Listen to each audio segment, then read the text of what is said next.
السلام عليكم اخواتي الكريمات، نتمنى تكونوا بخير وعلى خير. نبداو على بركه الله.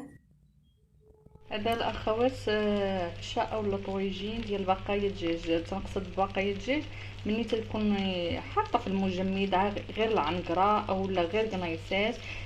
تتكوني الدجاج شديتيه فصلتيه درتيه في خيطات بوحدهم، جنيوحات بوحدهم، السدر باش ديري بيه شي حاجه باش تعمري، تيبقاو لك العظيمات فيهم شويه ديال اللحم ديال الدجاج.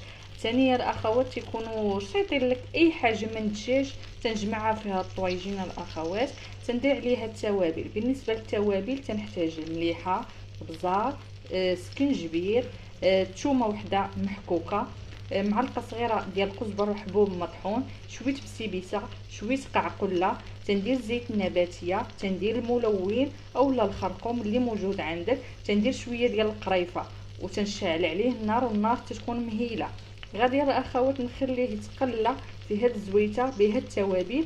عاد غادي نضيف عليه البصله.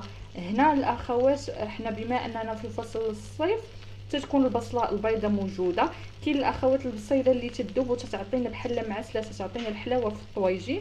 كاين اللي ما عندهاش الاخوات تجمع بين البصله الحمراء والبصله البيضاء الا كانت شي وحيده وتديرها عليه كذلك ودير الربيع. بقاو معايا الاخوات، غادي نشارك معكم هاد الطويجين اللي ساهل وسريع. دائما هاد العشيوات تنديرهم خفافين الاخوات، خاصه في فصل الصيف تتبغي شي حاجه خفيفه وسريعه.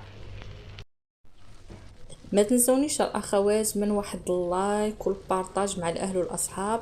دائما نبقى نشارك معكم هكا عشيوات اللي خفاف ظراف، خاصه في فصل الصيف تنبغيو شي حاجه خفيفه ظريفه. تتبغي تخرجي وترجعي توجدي غير شي حاجه اللي ساهله ماهله.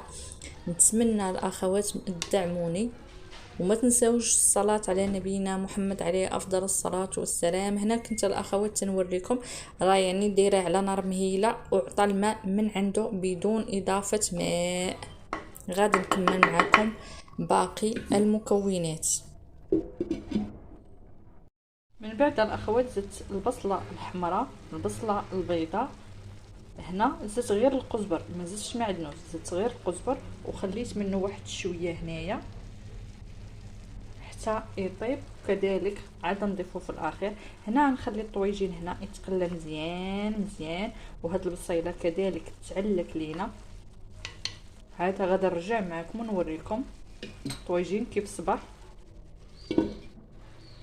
من بعد الاخوات ما طاب هنايا ضفت ليه داك القزبر كنت مخليه، ضفت ليه واحد طريف ديال الحامض باش يعطيني نسبه من الحامض فيها الطويجين. هادو الاخوات راه عشاء خفيف ولذيذ ببقايا الدجاج. تعجبني هاد الوصفه، جربوها البنات راه رائعه. يعني تفكك بالنسبه للعشاء شي حاجه تهني. دائما تنخلي الدجاج اي حاجه شاط ليا من الدجاج تنخليها تنجمعها في واحد البلاستيكه وهي اللي تتعاوني في العشاء. دائما شهيوات خفافين ظرافين للعشاء.